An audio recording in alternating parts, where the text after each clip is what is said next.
Hello students, welcome back. Let's start maths meeting with AP sir. पिछले lecture में हमने system of equation यानी समीकरण निकाय को सॉल्व करना शुरू किया था। सिस्टम ऑफ इक्वेशन ज्यादा बेहतर रहेगा। सिस्टम ऑफ लीनियर इक्वेशंस यानी रैखिक समीकरण निकाय। रैखिक समीकरण निकाय हमारी बात हो गई थी कि जो लीनियर सिस्टम है, लीनियर इक्वेशंस का सिस्टम है, उसमें तीन कैटेगरी की बात हुई थी। सबसे पहले एक वेरिएबल वाला कैटेगरी ये थी ax is equal to b. दूसरी जो सेकंड कैटेगरी थी वो अपने पास में थी दो variable ax plus B Y is equal to C. दो वेरिएबल होंगे तो इक्वेशन भी आपको दो दी गई होंगी, a2x plus b2y is equal to c2। Okay, अब इसकी बात हम कर चुके थे, पूरी डिटेल से हमने एक चार्ट बनाया था। कब आपको सिस्टम का जो सिस्टम है वो कंसिस्टेंट होगा, कब इनकंसिस्टेंट होगा, कब उसके लिए ट्रिवियल सॉल्यूशंस आएंगे, कब नॉन ट्रिवियल सॉल्यूशंस आएंगे, ये सारी बात हम इसके बारे में कर चुके थे। और इसके बारे में हमें ज्यादा डिटेल से बात करने की जरूरत है नहीं, क्योंकि हम क्लास 11th में क्लास 10th में ये सब पढ़ के आते हैं। 3 पॉइंट बनते हैं आपके पास में यहां से। Number 1, when a1 upon a2 is not equal to b1 upon b2। यह कौन सा केस होता है? जब आपके सॉल्यूशन यूनिक होते हैं। यूनिक सॉल्यूशन यानी अद्वितीय हल। बात क्या करनी है कि सिस्टम को देख करके, सोल्व किए बिना की बात हो रही है। अब तक सोल्व करना मैंने एक भी क्वेश्चन नहीं करवाया है। बिना सोल्व किए हम क्या कैसे बता सकते हैं वो देखिए। अगर a1 upon a2 equal to b1 upon b2 आता है तो हमें यूनिक सॉल्यूशन मिलते हैं, अद्वितीय हल मिलते हैं। तो ये बात अब बताने की जरूरत नहीं होनी चाहिए। यूनिक सॉल्यूशन का मतलब ये तो तब मिलेगा जब आपका सिस्टम हो वो कंसिस्टेंट होगा, यानी निकाय क्या होगा? संगत होगा। ओके, अच्छा जी। इसके बाद में सेकेंड पॉइंट की बात कर रहा हूं, when a1 upon a2 is equal to b1 upon b2 is not equal to c1 upon c2। इसका मतलब क्या होता है? यहां पर आपको पैरेलल लाइंस मिलती हैं, मतलब नो सॉल्यूशन, यानी कोई हल नहीं, कोई हल नहीं। a1 upon a2 equal to b1 upon b2 but not equal to c1 upon c2, यह केस होता है नो सॉल्यूशन का। थर्ड पॉइंट इसमें, a1 upon a2 is equal to b1 upon b2 is equal to c1 upon c2। यह case जो होता है इसमें आपको दो संपाती रेखाएं मिलती है, मतलब दोनों लाइंस होती हैं वो एक दूसरे के ऊपर ही होती है। ऐसे केस में हम बोलते हैं इनफाइनाइट सॉल्यूशन, यानी अनंत हल की स्थिति हो गई। ये सारी बातें ऑलरेडी हम जानते हैं, इसलिए इन पर ज्यादा फोकस नहीं करेंगे। हमारा पूरा कंसंट्रेशन रहेगा वो रहेगा 3 वेरिएबल्स वाले पार्ट पर।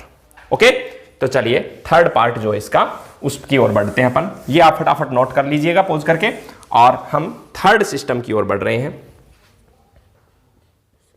जिसमें आपको 3 इक्वेशंस दी हुई है। a1x plus b1y plus c1z equal to d1, a2x plus b2y plus c2z equal to d2, a3x plus b3y plus c3z equal to d3। ठीक है, यह सिस्टम आपको दिया गया है। तो सबसे पहले हम यहां से एक डिटर्मिनेंट कैलकुलेट कर लेते हैं।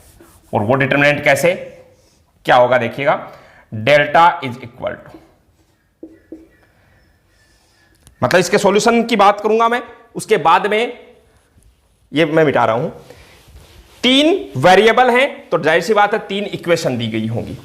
और यहां से अगर मैं शुरुआत करूं आगे की, तो सबसे पहले मैं एक डिटर्मिनेंट बना रहा हूं। और वो डिटर्मिनेंट किससे? अच्छा, एक चीज पहले क्लियर कर देता हूं। जब भी आपकी इक्वेशन लिखी हुई हो तो ध्यान ये रखना है कि एलएचएस साइड में वेरिएबल्स और आरएचएस साइड में कांस्टेंट। अकेला जो कांस्टेंट आता है उसको अगर मान लो बाई चांस इधर है तो उसको चेंज कर दो, चिन्ह चेंज हो जाएगा, उसका सामने चला जाएगा। जैसे मान लो इक्वेशन लिखे 2x + 3y + 4z -5 = 0, तो -5 को उधर भेज के +5 बना दो।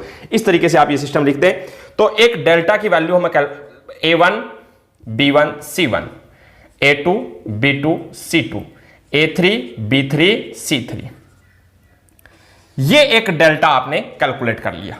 कर सकते हैं ना आप आसानी से, a1 b2 a3 ये ऐसे मल्टीप्लाई करके क्रैमर वो जो सारोस फॉर्मूला है, या फिर किसी भी एक रो या एक कॉलम के साथ में एक्सपेंड करके हम इसको कैलकुलेट कर सकते हैं।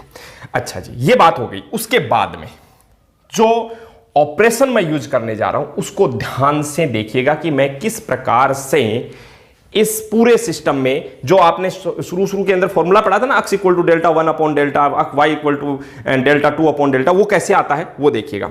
इस डिटर्मिनेंट पर मैं एक ऑपरेशन अप्लाई कर रहा हूं। क्या लिख रहा हूं मैं? Column 1 is change x column 1, मतलब मैंने क्या किया है, कॉलम 1 को x से मल्टीप्लाई कर दिया। तो आप तुरंत मुझे ये कहेंगे कि अब डेल्टा नहीं रहेगा, तो क्या हो जाएगा फिर? x डेल्टा हो जाएगा, हाँ या नहीं? मतलब पहले हमारे पास में डेल्टा हुआ था। अगर किसी मैट्रिक्स किसी डिटर्मिनेंट या किसी एक रो या एक कॉलम को हम किसी कांस्टेंट या फिर कोई भी नंबर से मल्टीप्लाई कर देते हैं तो उस डिटर्मिनेंट की वैल्यू उतने ही टाइम बढ़ जाती है। k से मल्टीप्लाई करते हैं तो k टाइम, x से मल्टीप्लाई कर दिया तो x डेल्टा हो गया।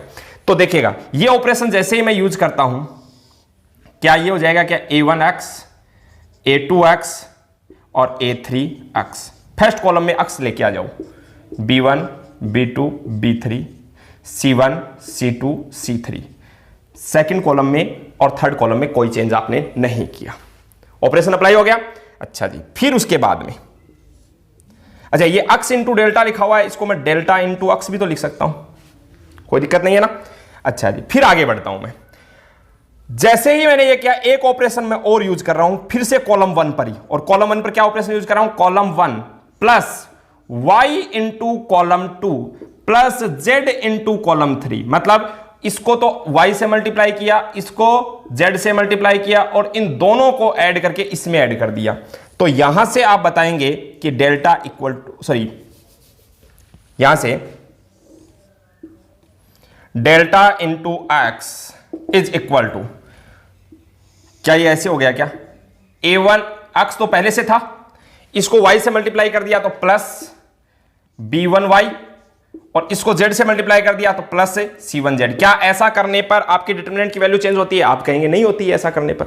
ऐसे यहां देखिएगा, a2x plus b2y plus c2z बना कि नहीं बना? ऐसे a3x plus b3y plus c3z ऐसा बना। भाई ये तो बन ही गए थे पहले ही।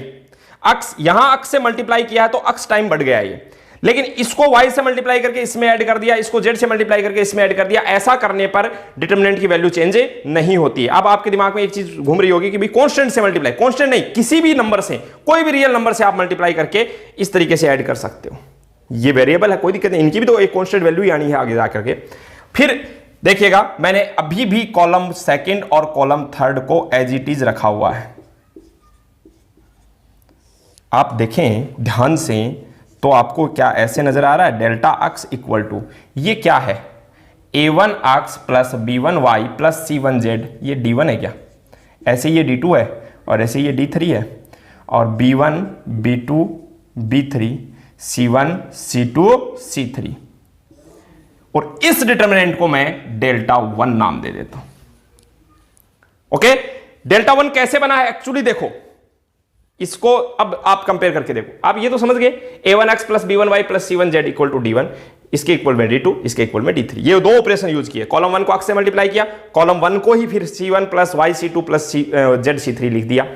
ऐसे ही आप अब इस डेल्टा 1 पर फोकस कीजिए। डेल्टा 1 जो है वो क्या है कि आपने जहां x वाला जो कॉलम था उसको हटा दिया और उसकी जगह पर d1 d2 d3 रख दिया, सामने वाले रख दिए। तो यहां से एक इक्वेशन आपको ये मिल गई, यहां से x की जो वैल्यू है वो क्या मिल गई? Delta 1 upon delta. सेम यहीं से मैं y की बात करूंगा तो y के लिए रिजल्ट लिखेंगे डेल्टा 2 अपॉन डेल्टा, और z के लिए आप रिजल्ट रखेंगे डेल्टा 3 अपॉन डेल्टा। अब मुझे बताने की जरूरत नहीं है कि ये डेल्टा 2 और डेल्टा 3 कैसे बनेंगे। देखिएगा डेल्टा 2 कैसे बनेगा, सेकंड कॉलम को हटाओ और उसकी जगह पर d1 d2 d3 रख दो। मतलब सामने वाले कांस्टेंट रख दो। थर्ड कॉलम को हटाओ, उसकी जगह पर D1 D2 D3 रख दो, तो डेल्टा 1 2 और डेल्टा 3 बन जाएंगे अपने। बात अच्छे से समझ में आ रही है? अब अगर यहां से और आगे मैं बढ़ता हूं, समझिएगा इस चीज को, यहां से अगर मैं आगे बढ़ता हूं, डेल्टा 1 डेल्टा 2 डेल्टा 3 ये रिजल्ट आपको मिल चुके हैं। कैसे? सामने वाले से। तो सिर्फ अब काम क्या करना है, सोच के देखो कि 3 वेरिएबल का अगर सिस्टम दे रखा है तो सबसे पहले तो डेल्टा बनाओ। डेल्टा यहां से बन जाएगा A1 B1 A1 A2 A3 B1 B2 B3 C1 C2 3 delta बन गया। डेल्टा 2 के लिए, डेल्टा 1 के लिए क्या करना है, फर्स्ट कॉलम को हटाया D1 D2 D3 रख दिया। डेल्टा 2 के लिए सेकंड कॉलम को हटाया D1 D2 D3, बाकी एज इट इज चलेंगे उसमें, ठीक है। डेल्टा में फर्स्ट कॉलम को हटा करके D1 D2 D3 रखोगे, डेल्टा 1 बनेगा। सेकंड कॉलम को हटा करके D1 D2 D3 रखोगे, डेल्टा 2 बनेगा। थर्ड कॉलम को हटा के रखोगे delta 3, delta 1 upon delta x, delta 2 upon delta y, delta 3 upon delta z। बात खत्म। ये तो है आपकी, इस पर आपको क्वेश्चंस करने हैं। ओके, ये सब मिटाने के बाद, ओके, आप आई होप नोट कर लिया होंगे, और इससे रिलेटेड प्रॉब्लम्स है वो आप बहुत आसानी से सॉल्व कर सकते हो, किसी भी प्रकार की समस्या आपको नहीं होने वाली है। कोई भी एक सिस्टम रखना आप अपने हिसाब से, 2x plus 3y plus 5z plus equal to 7 लिख दिया, यहाँ पर minus x plus 2y plus 3z minus 4 लिख दिया, आगे 3x plus 7y plus 2z equal to 8 रख दिया, और वहाँ से आप कैलकुलेशन करके देखिए, आप आसानी से कर सकते हैं। अपनी राजस्थान बोर्ड में NCERT की बुक में इनमें ये क्वेश्चन दे रखे हैं। इस पूरी प्रोसेस को, उस जो x equal to delta 1 upon delta y equal to delta 2 upon delta z equal to delta 3 upon delta, ये जो बना है इसे हम क्रेमर रूल कहते हैं, क्रेमर का नियम कहते हैं। ओके, चलिए अब मैं इसके थोड़े से डेप्थ में जाता हूं। आपने अभी देखा कि सबसे पहले मेरे पास में ये सिस्टम तो आपको दिया हुआ था, सबसे पहले मेरे पास में बना delta x is equal to delta 1।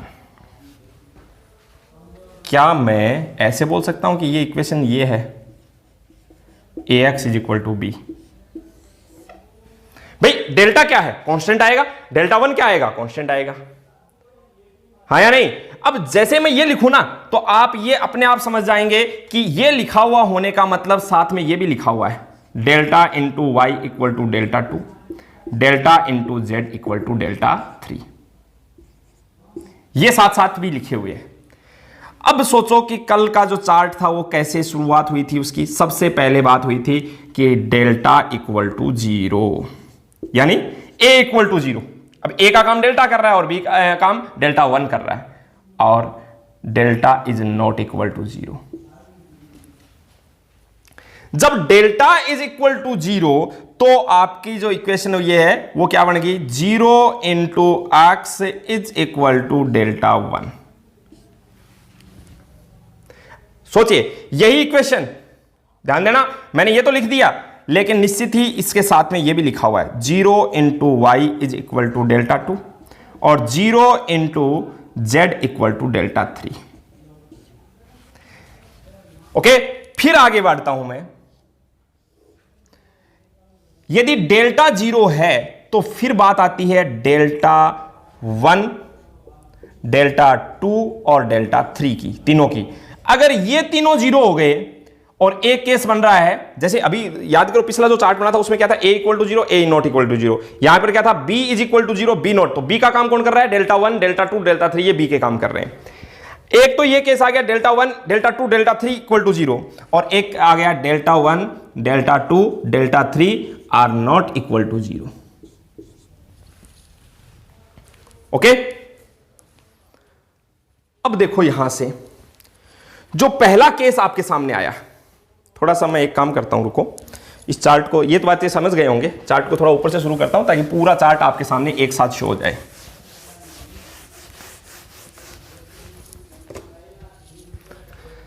हाँ देखो, अभी हमने देखा कि इक्वेशन आपको मिली delta into x is equal to delta 1, ठीक है, delta into Y is equal to delta 2 और delta into Z equal to delta 3। फिर मैं यहां से इन इक्वेशंस को आप ऐसे समझिए कि ये इक्वेशन लिखी हुई है ax is equal to b। Okay, तो जो कल चार्ट अपना पिछले लेक्चर में जो बनाया था चार्ट, वैसा ही चार्ट यहां से शुरुआत हो रही है। सबसे पहले मैंने कहा कि यदि डेल्टा इज इक्वल टू 0 और यहां का delta is not equal to 0, जब डेल्टा इज इक्वल टू 0 इसका मतलब ये हो गया 0 into x is equal to delta 1, 0 into Y is equal to delta 2, 0 into z is equal to delta 3, और delta is not equal to 0। इस case की बाद में बात करें, पहले यहां पर आ जाओ। यहां आकर के मैंने इस केस को फिर से दो कैटेगरी में डिवाइड कर दिया, ठीक है ना। ये वाला केस जो है वो आकर के यहां से दो कैटेगरी में डिवाइड हो गया। समझिए इस चीज को। कैटेगरी में कैसे हुआ, कैटेगरी ले रहा हूं पहले तो delta 1, delta 2, delta 3 equal to 0, और यहां ले रहा हूं delta 1, delta 2, delta 3 are not equal to 0, ठीक है। अब देखो ये वाले जो केस है इसमें क्या हुआ, जब आप इनको 0 के इक्वल रख दोगे तो ये बन गया 0 into x equal to 0, 0 into y equal to 0, 0 into Z equal to 0। तो सोचो यहां से क्या मिला आपको, तो आप तुरंत क्या कहेंगे कि भाई 0 इंटू कोई भी नंबर इक्वल टू 0 ही आना है डेफिनेटली, 0 इंटू कोई भी नंबर 0 ही आएगा। इसका मतलब एक्स वाई जेड की कोई भी रिजल्ट हो सकता है, यानी यहां से आप ये कहोगे कि एक्स वाई जेड, ये वाला जो केस है इससे आप ये कहेंगे x y z belongs to R, कोई भी नंबर हो सकते हैं एक्स वाई जेड, क्योंकि हमें पता है कि किसी भी नंबर को आप 0 से मल्टीप्लाई करोगे तो 0 ही आएगा। X y z belongs to R, क्या ये इनफाइनाइट सॉल्यूशन का केस बन गया, क्या अनंत हल की स्थिति बन गई। सेम ऐसे ही यहां पर अगर बात करूं delta 1, delta 2, delta 3 are not equal to 0, तो अब देखो 0 इंटू ये वाला जो केस बनेगा वो क्या बनेगा, ऊपर देखो 0 into x is not equal to 0, सोच के देखो, 0 into Y is not equal to 0, 0 into z is not equal to 0। अब मुझे बताओ क्या ऐसा पॉसिबल है कि 0 से किसी नंबर को मल्टीप्लाई करो और वो 0 न आए? आप तो कहते हैं आना चाहिए। यहां आप कह रहे हो delta 1, delta 2, delta 3 are not equal to 0। इसके बाद इस इक्वेशन में चलो, यहां ये सामने वाला आरएचएस साइड है वो 0 नहीं है और एलएचएस 0 से मल्टीप्लाई हो रहा है, इसका मतलब 0 है, तो ऐसा तो पॉसिबल ही नहीं है। तो ये कौन सी स्थिति आ गई, नो सॉल्यूशन का केस आ गया। बात समझ गए?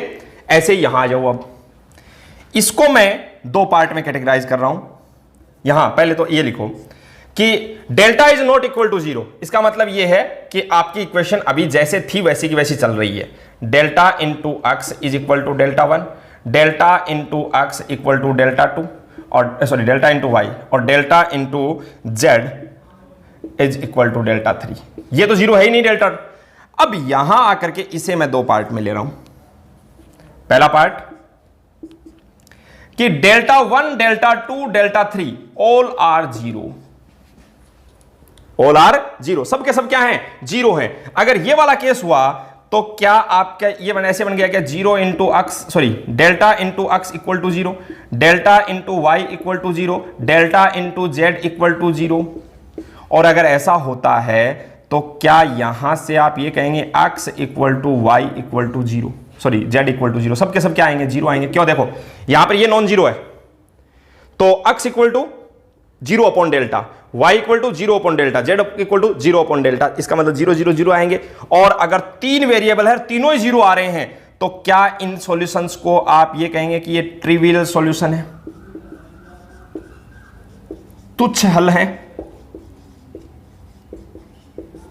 यूनिक तो है बट साथ ही साथ क्या है, तुच्छ हल भी है, ट्रिवियल सॉल्यूशन भी है। और एक केस है अपने पास में कि जब delta 1, delta 2, delta 3 are not equal to 0, तीनों 0 न आए, उस स्थिति में क्या हो गया, अब भी देखो सामने वाला भी अभी आपके पास भी यही है, delta into x equal to delta 1, delta into y equal to delta 2, delta into Z equal to delta 3। जब न तो डेल्टा 0 न डेल्टा 1 0, तो x equal to delta 1 upon delta, y equal to delta 2 upon delta, और z equal to delta 3 upon delta. यानी ये case जो आया वो किसका आ गया, नॉन ट्रिवियल सॉल्यूशन का, यानी अतुच्छ हल का। कैसे, देखो न तो ये 0 न ये 0, तो इसका मतलब न तो x 0 आएगा, न y 0 आएगा, न z आएगा। अगर तीनों 0 आ जाते हैं तो तुच्छ हल। अच्छा इसमें क्या होता है, मान लो तीनों 0 न आए, कोई एक 0 आ गया, कोई दिक्कत नहीं, कोई 2 जीरो आ गए ठीक है, तीनों जीरो आ जाते हैं तो ऊपर वाला केस, अगर कोई सा एक आ जाए इसमें से, कोई से 2 आ जाए तो इसको इस केस में शामिल करेंगे, ठीक है ना। जैसे मान लो डेल्टा 1 की वैल्यू तो 0 आ गई तो अक्स की वैल्यू 0 आ जाएगी, और डेल्टा 2 डेल्टा 3 की नहीं आई तो वाई और जेड की वैल्यू 0 नहीं आएगी। ट्रिवियल सॉल्यूशन कब कहा जाता है? जब सब के सब क्या आए, 0 आए। बात समझे? तो इस प्रकार से इस 3, अच्छा इनमें बात कर सकते हैं अपन आसानी से कि ये तो जो हो गया जिसमें सॉल्यूशन इनफाइनाइट आ रहे हैं और जिसमें कोई भी सॉल्यूशन आ रहा है, ये तो हो गए अपने कंसिस्टेंट सिस्टम के, और ये वाला सिस्टम क्या हो गया, इनकंसिस्टेंट सिस्टम। इनकंसिस्टेंट सिस्टम मतलब असंगत निकाय, जिसमें सॉल्यूशन नहीं आ रहा है उसको अपन इनकंसिस्टेंट सिस्टम कहेंगे।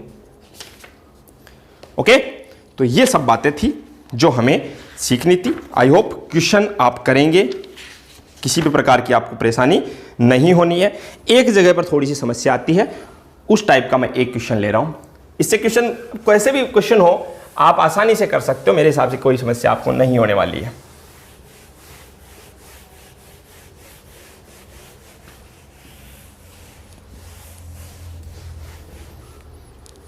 एक क्वेश्चन आपके सामने ले रहा हूं मैं।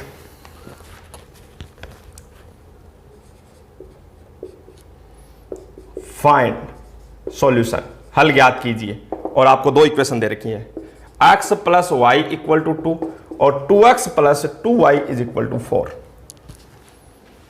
2 वेरिएबल वाली है, ध्यान रखना।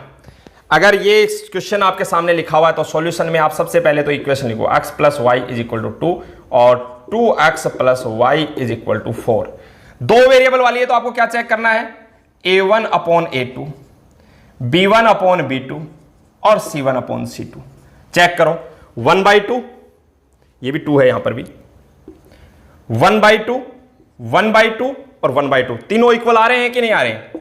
तो आप क्या कहोगे, ये तीनों इक्वल कब आते हैं, जब इनफाइनाइट सॉल्यूशन होते हैं, और इनफाइनाइट सॉल्यूशन के केस में हम सॉल्यूशन फाइंड ही नहीं करते।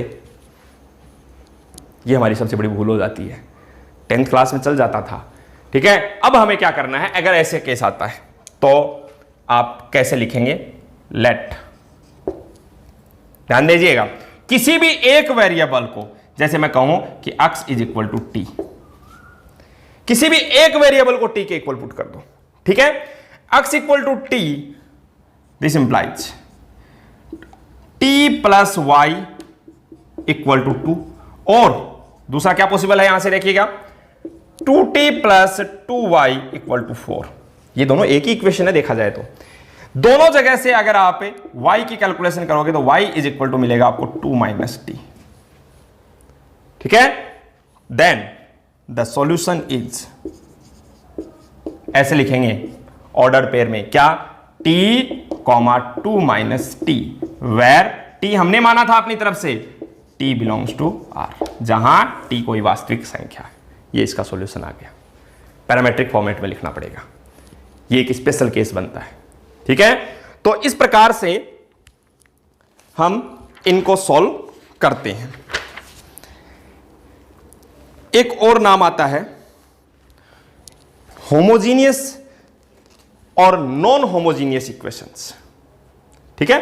तो उसका इंट्रोडक्शन दे देता हूं। अच्छा, मैं वो क्वेश्चंस कोई सा भी नहीं करवा रहा हूं जिसमें आपको 2 वेरिएबल में इक्वेशन दे रखी है, 3 वेरिएबल में इक्वेशन दे रखी है और उससे x y z की वैल्यू फाइंड आउट करनी है। डिटर्मिनेंट की कैलकुलेशन है, आप करेंगे क्रेमर रूल, बुक के अंदर या जो भी एनसीईआरटी है आप उसके अंदर देखना, आप एग्जाम्पल्स देखना और फिर उससे रिलेटेड क्वेश्चन करना, आप आसानी से कर सकते हो। मैं कोई भी नया क्वेश्चन, वो उनसे रिलेटेड कोई भी क्वेश्चन, मतलब क्या है उसमें बस आपको 15-20 मिनट कैलकुलेशन में लगानी है, कोई मतलब नहीं निकलेगा।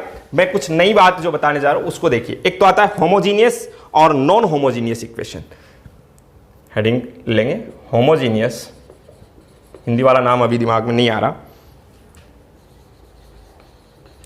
Homogeneous and a non homogeneous equation.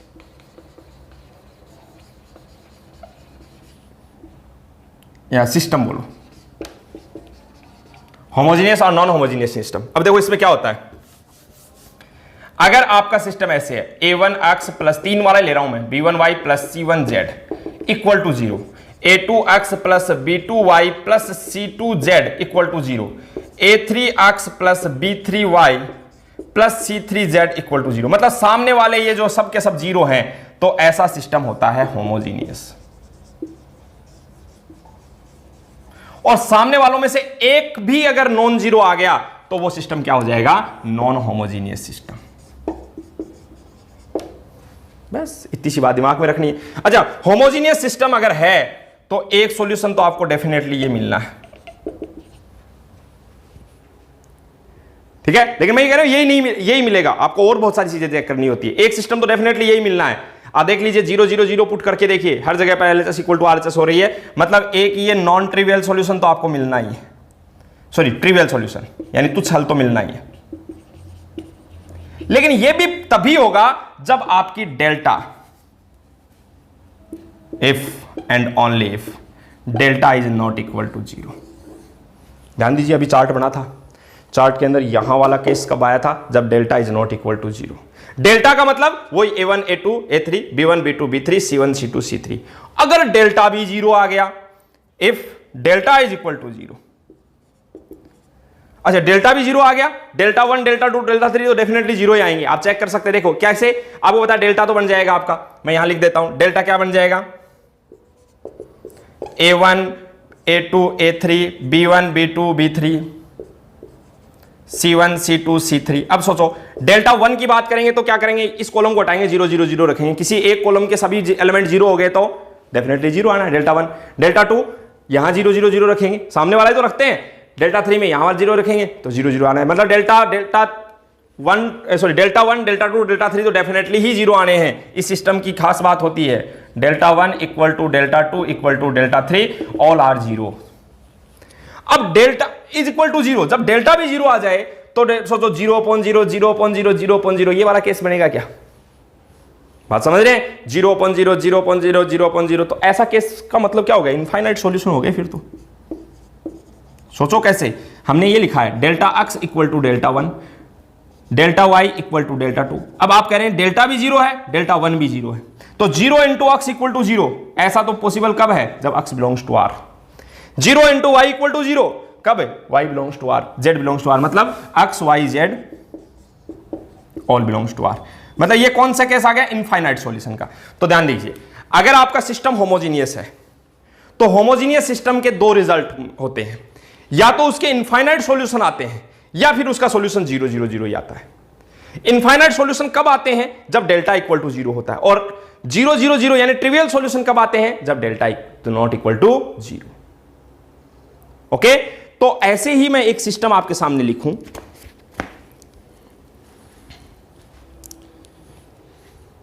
मिटा दिया जाए, फटाफट आप नोट कर लेंगे।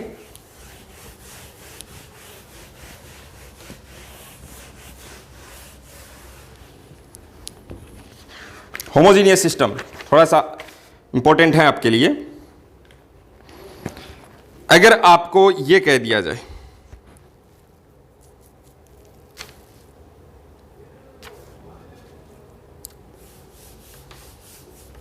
कि ax, ये क्वेश्चन में गिवन है, ax plus by plus cz equal to 0, bx plus cy plus az is equal to 0, cx plus ay plus bz is equal to 0। ठीक है, और ये कह रहा है कि ये सिस्टम क्या है? होमोजीनियस है ही, ठीक है। The system has non trivial solution, यानी समीकरण निकाय के अतुच्छ हल हैं, ठीक है। देन सॉल्व, किसको सॉल्व करना है? एक और सिस्टम आपको दे रखा है, क्या? b प्लस सी इंटू में x, c plus a into में y plus a plus b into में z equal to 0, c plus a into में x, ठीक है, a प्लस b इंटू में y और b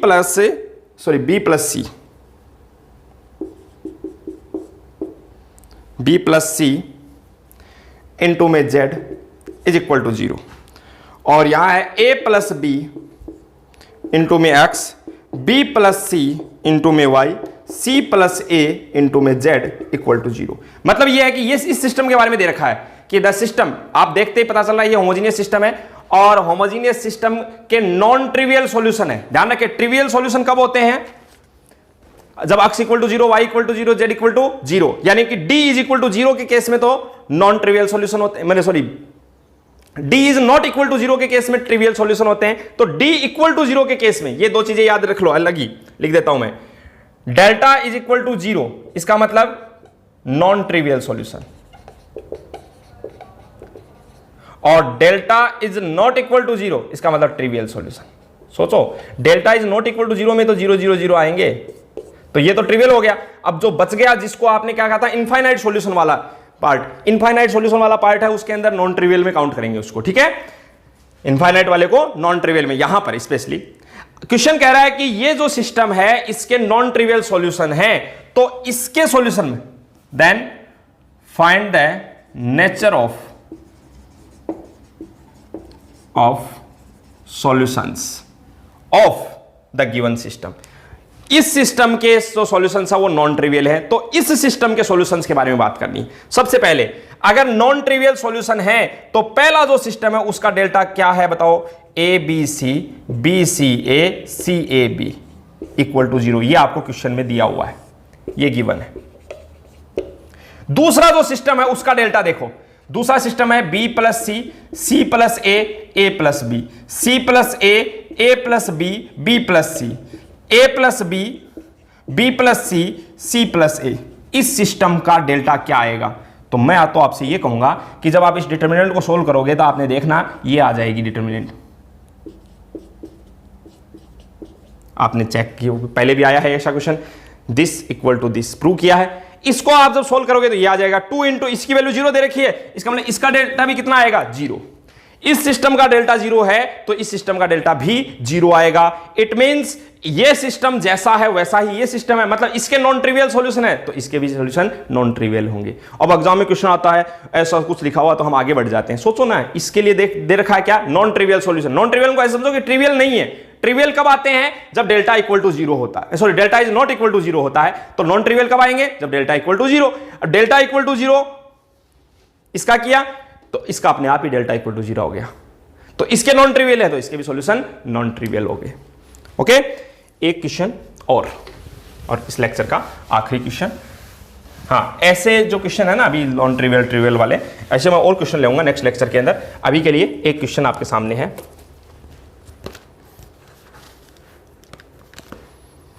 क्वेश्चन है kx plus 2y minus z is equal to 1, k minus 1 into y minus 2z is equal to 2, k plus 2 into में z equal to 3। ये system has only one solution,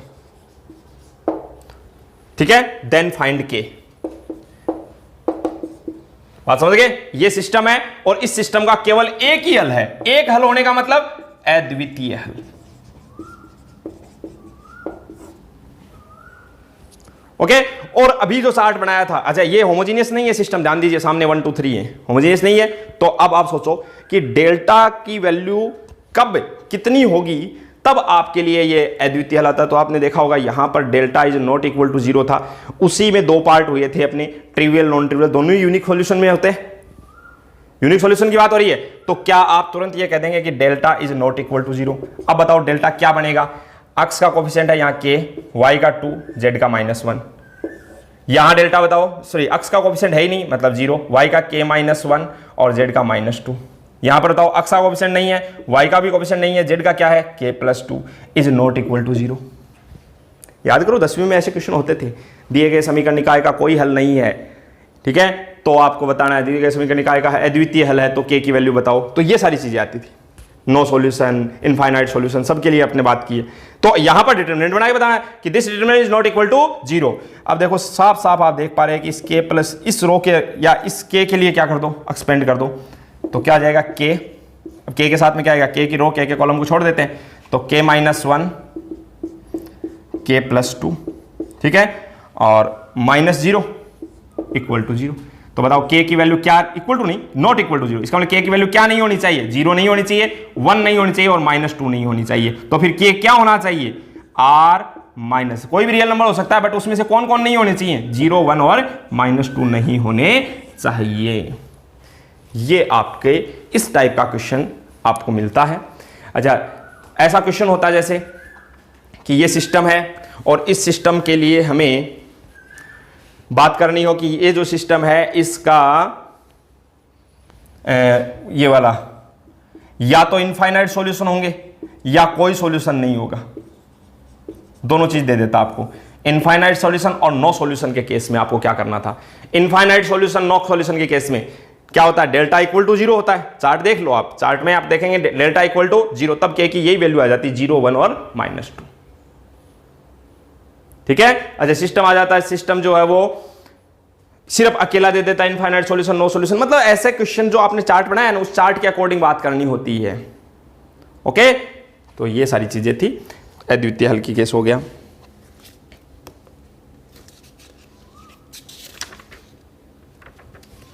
अच्छा, एक question और लिख रहा हूं,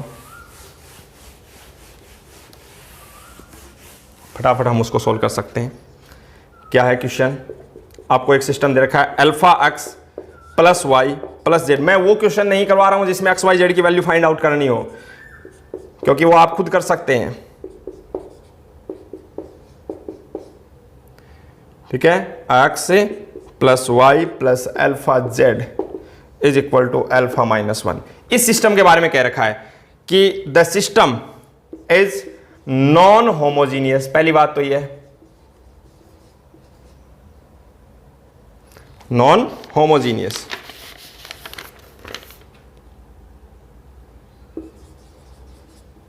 ठीक है, and the system has no solution, यानी कोई हल नहीं।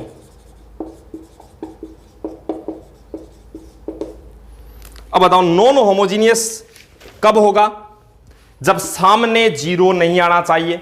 सामने 0 नहीं आने का मतलब यह हुआ कि अल्फा की वैल्यू, सॉल्यूशन देखिएगा, नॉन होमोजीनियस कब होगा, जब सामने D1 D2 D3 आए, 0 नहीं आना चाहिए। सामने 0 नहीं आने का मतलब अल्फा की वैल्यू न तो 1 होनी चाहिए और न ही -1 होनी चाहिए। एक तो ये बात क्लियर होगी कि अल्फा की वैल्यू न तो 1 होनी चाहिए और न ही -1 होनी चाहिए। कारण अगर 1 हो गया या -1 दोनों, अच्छा एक साथ नहीं होनी चाहिए। अगर अकेला 1 हो गया तो ठीक है, कोई दिक्कत नहीं है, यहां दोनों जगह 0 आ जाएंगे, यहां 0 नहीं आएगा। लेकिन अगर दोनों एक साथ हो गए, अल्फा इक्वल टू 1 और अल्फा इक्वल टू -1 एक साथ आ गए, तो ये चीज 0 0 0 बन जाएंगे, जो कि गड़बड़ काम है। नॉन होमोजीनियस नहीं रहेगा, फिर 0 0 0 आने से होमोजीनियस हो जाएगा। तो ये बात तो अपन यहां पर बस एक बार छोड़ देते हैं, बात इस पर करते हैं नो सॉल्यूशन। कोई सॉल्यूशन नहीं है, कब, कोई सॉल्यूशन कब नहीं होता है, नो सॉल्यूशन का केस कब आता है, जब delta is equal to 0 and delta 1 delta 2 delta 3 all are 0। आप देख लेना टेबल, उसमें जो चार्ट बनाया था मैंने, नो सॉल्यूशन का ये केस आता है अपने पास। Delta is equal to 0 and is R not equal to 0, ये आता है, सॉरी, नो सॉल्यूशन का ये केस है। तो सबसे पहला पॉइंट बनाओ, डेल्टा इक्वल टू 0 करो। डेल्टा इक्वल टू 0 करने वाला डेल्टा के देखो क्या बनेगा, अल्फा 1 1 1 अल्फा 1, ठीक है, और 1 1 अल्फा इज इक्वल टू 0। यहां से सॉल्व करके डेल्टा अल्फा की वैल्यू फाइंड आउट कर लेंगे। Number 2, delta 1 is not equal to 0। अब डेल्टा 1 कैसे बनेगा, फर्स्ट कॉलम को हटाना है, उसकी जगह पर अल्फा -1 अल्फा +1 और अल्फा -1 रखना है, बाकी same as it is 1 alpha 1 और 1 1 अल्फा, ये नॉट इक्वल टू 0। ऐसे ही थर्ड पॉइंट बनेगा, उसको भी नॉट इक्वल टू, वो कैसे बनेगा, first column alpha 1 1, second column 1 alpha 1, third column ये आ जाएगा alpha -1 alpha +1 alpha -1, not equal to 0। और फोर्थ पॉइंट क्या बनेगा आपका, delta 3 is not equal to 0। Delta 3 is not equal to 0 का मतलब first column as it is alpha 1 1 1 alpha 1, और यहां पर आ जाएगा alpha -1 alpha +1 alpha -1 is not equal to 0। तीनों जगह से सॉल्व करके जो रिजल्ट आए, यहां से तो अल्फा की वैल्यू इक्वल टू में आएगी, यहां पर नॉट इक्वल टू में आएगी, फिर सबका कॉमन जो रिजल्ट होगा वो आपके लिए अल्फा की वैल्यू हो जाएंगी। बात समझ रहे हो?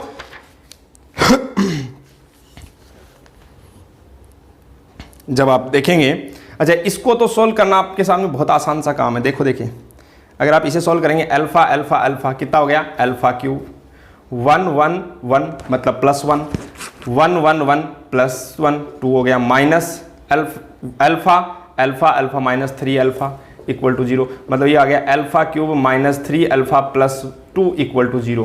क्या इस इक्वेशन को सोल्व किया जा सकता है? आसानी से कर सकते हैं अपन। देखो अल्फा इक्वल टू 1 पुट करने से ये 0 हो रहा है, इसका मतलब अल्फा -1 इसका एक फैक्टर तो अल्फा -1 हो गया। बाकी फैक्टर कैसे फाइंड आउट करेंगे, इसमें डिवाइड करके, याद करो 2 फैक्टर और आ जाएंगे, तीनों को 0 की, वहाँ से अल्फा की वैल्यू आ जाएगी। क्या क्या वैल्यू मिलेगी आपको देख लेना आप, 1 मिलेगा एक तो, और 2 वैल्यू कुछ इमेजिनरी भी आएंगे शायद, है ना। तो यहाँ से वो काम हो जाएगा, इमेज नहीं आएगी, 1 एक तो -1 ही और आ जाएगा शायद। फिर उसके बाद में यहाँ से नॉट इक्वल टू, तो इसमें से जो वैल्यू आए और अगर यहाँ भी आ गई वो वैल्यू, तो उसको आप क्या करना है, वहां से हटाना है, क्योंकि वो वैल्यू तो चलेगी, लेकिन यहां से आप कहोगे कि जैसे मान लो यहां से तो आ गया अल्फा इक्वल टू 1 और यहां से आ गया alpha is not equal to 1, तो अल्फा इक्वल टू 1 और अल्फा नॉट इक्वल टू दोनों साथ नहीं हो सकते, तो दोनों को हटा दो वहां से। जो जो इन सबको सेटिस्फाई करे वो वैल्यू आपको लिखनी है अल्फा की। ओके, तो अभी के लिए ये काम जो है वो यहीं खत्म करते हैं। नेक्स्ट लेक्चर में एक तो आप इससे टॉपिक से रिलेटेड यानी क्रैमर रूल से रिलेटेड जो भी पॉइंट, जो भी क्वेश्चंस आपकी बुक में दे रखे हैं, उनको आप बेझिझक आसानी से कर सकते हो क्रैमर रूल से रिलेटेड क्वेश्चंस को, और इससे रिलेटेड और कुछ अच्छे क्वेश्चन जो कंपटीशन एग्जाम में पूछे जा चुके हैं।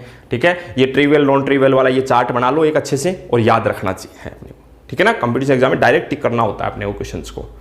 ओके, चलिए, और चैनल को सब्सक्राइब करो और शेयर भी करो, सब्सक्राइब बढ़वाओ।